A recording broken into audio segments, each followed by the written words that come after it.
రోజు కొంతకాలం చూడండి. మొదటి పేతురు మీరు శ్రమ పడిన పిమ్మట, కొంచెము కాలము మీరు శ్రమ పడిన పిమ్మట తానే మిమ్మల్ని పూర్ణులుగా చేసి స్థిరపరిచి బలపరచును. తానే మిమ్మల్ని పూర్ణులుగా చేసి స్థిరపరిచి బలపరచును. శ్రమ ఎందుకు వస్తుందట? మనని పూర్ణులుగా చేసి స్థిరపరిచి బలపరచడానికి. నీకు జీవితంలో ఎప్పుడు ఇంత కూడా కాలలేదనుకోండి. మంట అంటే ఏంటో నీకు తెలియదు. నువ్వు పిల్లలకి ఎట్లా చెప్తావు కాలుతుంది రాదు, నీకు అసలు అనుభవమే లేదు. మంట ఎట్లుంటుందో నీకు తెలియదు. నీకు ఒకసారి చేయి కాలుతున్నాయి కదా, అమ్మో కాలుతుంది రా బయట, అంతేనా? సో నిన్ను పరిపూర్ణుడుగా దేనికి నిన్ను శ్రమకుండా నడిపిస్తాడు. నీకు అన్నీ తెలుసుండాలి. నా బిడ్డకు అన్నీ తెలుసుండాలి. అన్నిట్లో నుంచి నడిపించి బయటికి తీసుకొచ్చి నిన్ను పరిపూర్ణుడిగా చేసి బలపరిచి స్థిరపరుస్తాడు. ఎంత బాగుంది. అది చూసి మనం భయపడిపోతాం. సైకిల్లో వచ్చేటప్పుడు దడకానే ఉంటాడు, బిడ్డ భయపడతా ఉంటాడు. అదే చదువుకో డాడీ కొట్టొద్దంటాడు.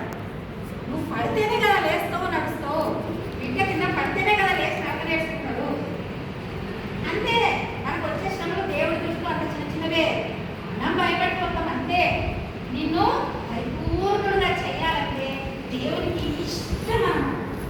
ఇంకా చూడండి, కీర్తనలు 71:20. కఠిన బాధలను మాకు కలుగజేసిన వారా. ఎవరు కలుగజేస్తున్నారు? కఠిన బాధలను కలుగజేసిన వారా. దేవుడు అనేకమైన కఠిన బాధలను మాకు కలుగజేసిన వాడా, నీవు మరలా మమ్మల్ని బ్రతికించేటవు. కఠిన బాధలు ఇచ్చావా? నీవు మరలా మమ్మల్ని బ్రతికించేటవు. అలాగే అగాధ స్థలములలో నుండి మమ్మల్ని తిరిగి మమ్మల్ని లేవనెత్తుదువు. నేను అగాధంలో పడిపోయిన, అప్పులలో కూరుకుపోయిన, అసలు నాకు ఇంకా వేరే దారే లేదు. ఆయన్నే మళ్ళీ బ్రతికిస్తాడు, ఆయన్నే మళ్ళీ లేవనెత్తుతున్నాడు. ఎందుకు రాస్తుంది బైబిల్లో ఈ వాక్యము? మనని బలపరచడానికి. ఇది చదువుకొని మనము బలం పుంజుకోవడానికి ఇది రాస్తుంది. గాయపరచువాడను నేనే, స్వస్థపరచువాడను యోబు 5:18. ఆయన గాయపరిచి గాయమును కట్టును. ఎవరు గాయపరుస్తాడు? దెబ్బ తగిలిందా? ఎవరు ఆ గాయం ఇచ్చింది? దేవుడే. ఆయన గాయపరిచి గాయమును కట్టును.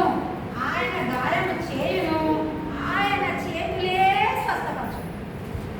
అసలు టెన్షనే లేదు, టెన్షనే లేదు. ఆయననే గాయం చేస్తాడు, ఆయన్నే కట్టుకుంటాడు, ఆయన్నే గాయం చేస్తాడు. ఆయన చేతులే స్వస్థపరచును. ఒక శ్రమ ఇదంతా సరే, చిన్న చిన్న మంది గాయం అన్నారు, దెబ్బ అన్నారు, ఏదో బాగుంది. శ్రమ తట్టుకోలేకపోతున్నాను ప్రభువా, ఇంకా చచ్చిపోదాం అనుకుంటున్నాను. అగ్ని వంటి మహాశ్రమ ప్రభువా. మరి అంత పెద్ద శ్రమ వస్తే చూడండి. మిమ్మల్ని శోధించుటకు మీకు కలుగుచున్న అగ్ని వంటి మహాశ్రమను గూర్చి మీకేదో ఒక వింత సంభవించినట్లు ఆశ్చర్యపడకుడి. మీకు కలుగుచున్న అగ్ని వంటి మహాశ్రమను గురించి మీకేదో వింత. ఏంది? శ్రమ శ్రమ శ్రమ, దేవుళ్ళు ఆనందించమంటే మరి ఇంత శ్రమించడం ఏంటి ప్రభువా? ఏదో వింత సంభవించినట్టు ఆశ్చర్యపడకండి.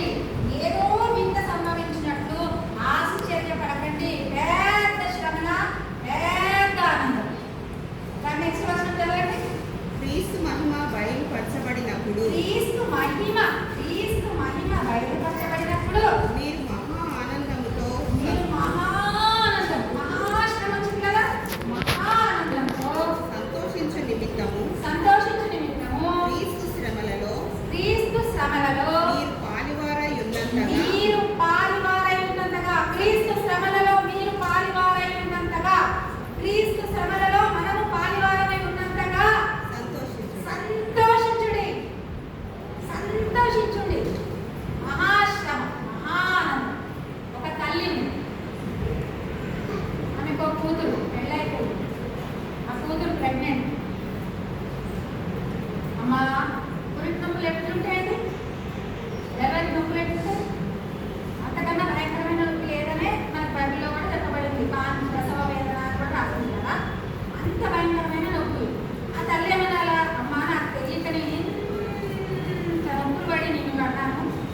తల్లి ప్రెగ్నెంట్ అవ్వకు తల్లి, గర్భం తెచ్చుకోకు, ఆ నొప్పులు నువ్వు తట్టుకోలేవు, వద్దమ్మా అని అంటదా ఏదైనా తల్లి? అంటదా? ఏం కాదమ్మా, కొంచెం కాలం సహించు. తర్వాత ఏం జరుగుతుంది? మహానందం. ఆ బిడ్డ పుట్టినప్పుడు ఏమవుతుంది? మహానందం. ఆ నొప్పులు గుర్తుంటాయా? గుర్తున్నాయా? అంత పోతుంది. మహానందం. ఆ శ్రమ చూసి ఆ తల్లి వద్దమ్మా అనదు. నువ్వు ఈ శ్రమ పుట్టగా ఎల్లు, నీకు మహా ఆనందం ఉంది. అగ్ని వంటి మహాశ్రమ, మహా ఆనందం అన్ని బైబిల్లోనే ఉంటాయండి. కొంచెం మనం చూసుకోవాలా, శ్రద్ధగా దేవుని అట్టి పెట్టుకొని ఉండాలా. ఆసక్తితో దేవుని కోసం వెతకాలి. ఆసక్తితో వెతికితే ప్రతి సమస్యకు సమాధానం ఉంది. ఇక్కడ సమస్త జ్ఞానముకు మించిన దేవుని సమాధానం అంటే మీకు శాంతి సమాధానం అనుకుంటున్నారేమో, ఇంకో సమాధానం కూడా ఉంది. ఏం సమాధానం?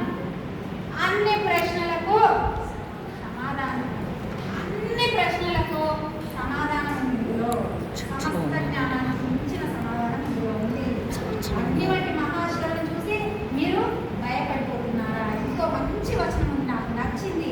నేను ఎప్పుడు బలహీనుడనో అది ఎట్లా సాధ్యం?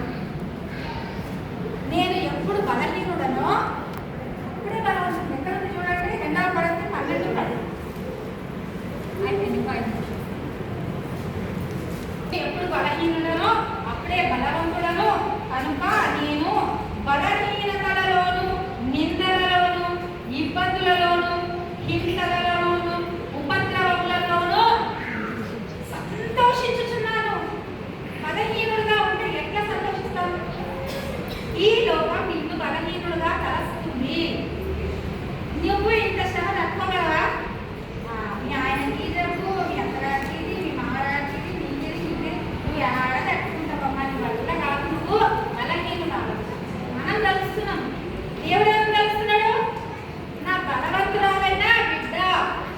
ఎప్పుడు నేను బలహీనులను అప్పుడే దేవుని దృష్టిలో బలవంతుడను. నువ్వు తట్టుకోగలవు, అందుకే నీకు శ్రమ. నువ్వు బలవంతుడివి, గ్రహిస్తలేవు, గుర్తిస్తలేవు. శ్రమలు వచ్చినాయి భయపడిపోతున్నావు.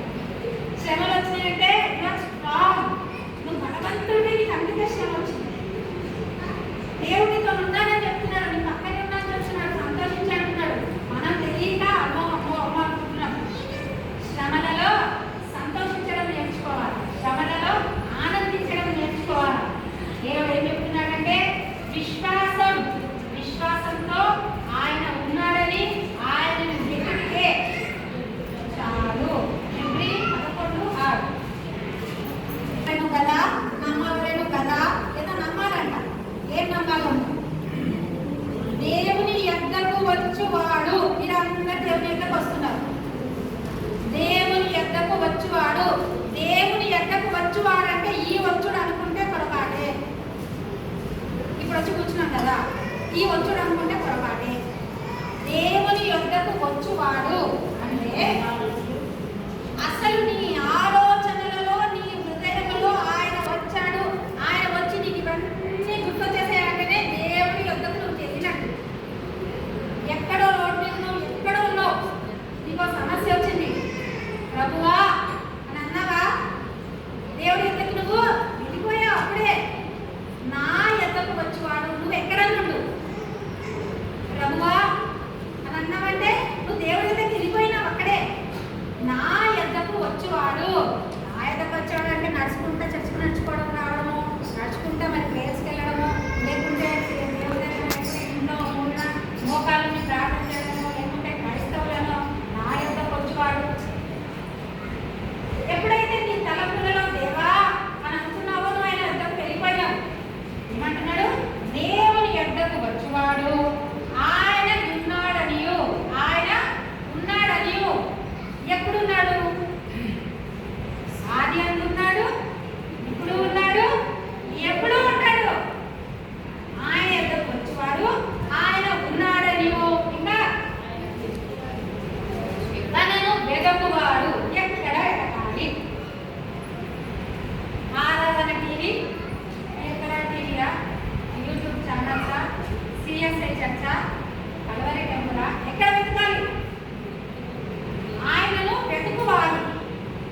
సృష్టింపబడిన వస్తువులను ఆలోచించుట వలన. వస్తువులను ఆలోచించడం అంటే ఈ బుక్ వచ్చింది, ఇది కావాల్సిందంటే ఎక్కడి నుంచి వచ్చింది అని పోతే రాజకీయం ఉంటుంది. ఒక చెట్టు నుంచి వచ్చింది, అంతేనా? ఒక చెట్టు నుంచే కదా పేపర్ తయారైంది, అంతా ఉందో అంతా. సో ప్రతి దానికి కూడా మూలంగా వెళ్ళిపోయి సృష్టిలోకి వెళ్తాం. ప్రతిదీ సృష్టి నుంచే వచ్చింది. ఒక్క నిమిషం ఆలోచించుకోండి, మనం ఉన్నామండి, మన శరీరంలో ఇట్లా పోసుకుంటే ఏమొస్తుంది? రక్తం వస్తుంది, బ్లడ్ వస్తుంది. అంటే పంట ఇది చిరిగింది, బ్లడ్ వచ్చింది. ఒక హోల్ ఏదో పడితే బ్లడ్ వచ్చింది. ఆల్రెడీ ఇక్కడ 2 హోల్స్ ఉన్నాయి, బ్లడ్ ఎందుకు రావట్లేదు? ఇక్కడ 2 హోల్స్ ఉన్నాయి, బ్లడ్ ఎందుకు రావట్లేదు? ఏమైనా కుట్లేసిందా దేవుడు? లీకేజ్ కాకుండా మనం పెట్టిందా? ఇది దేవుని సృష్టి. ఆశ్చర్యంగా లేదు? ఎందుకు బ్లడ్ బయటకు వస్తలేదు?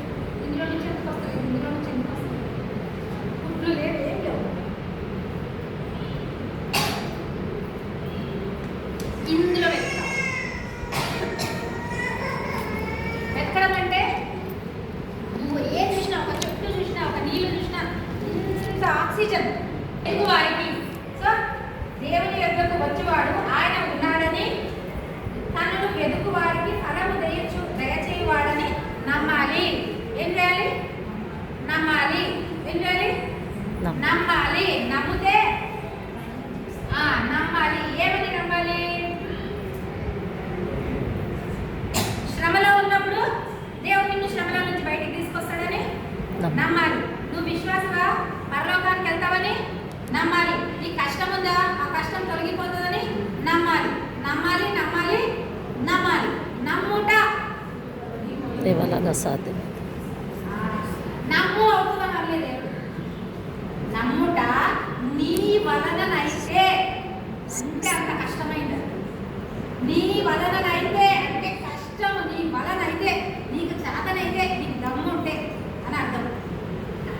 నమ్ముట నీ వలననైతే నమ్మిన వానికి సమస్తం సాధ్యం.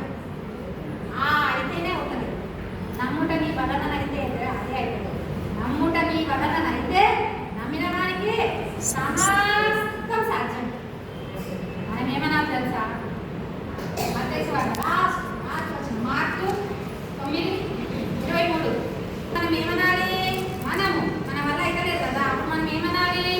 నెక్స్ట్ వచ్చిన వెంటనే ఆ చిన్నవాడి తండ్రి నమ్ముచున్నాను ప్రభువా, నమ్ముచున్నాను ప్రభువా, నాకు అపనమ్మకము ఉండకుండా సహాయం చెయ్యి ప్రభువా.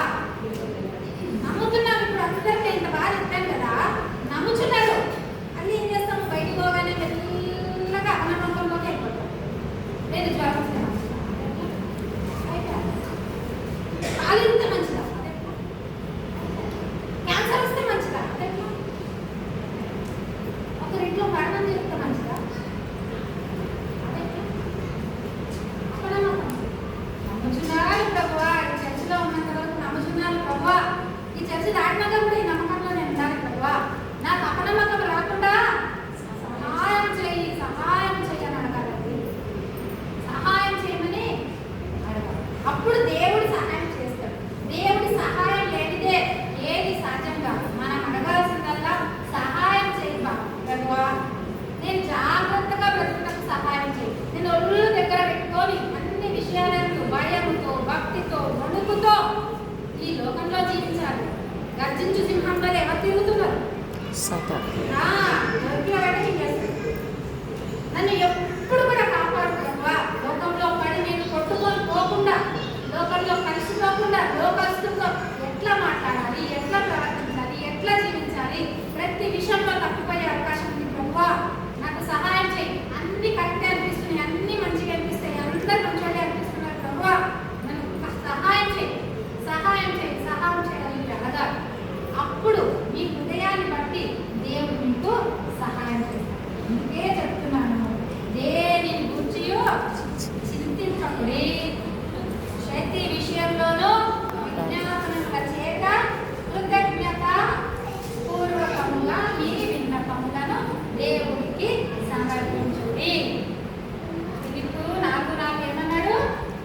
ఎల్లప్పుడూ ప్రభువును ఎల్లప్పుడూ ఆనందించుడి. నా క్రైస్తవ బిడ్డలారా, మీరు ఆనందించడమే నాకు కావాలా?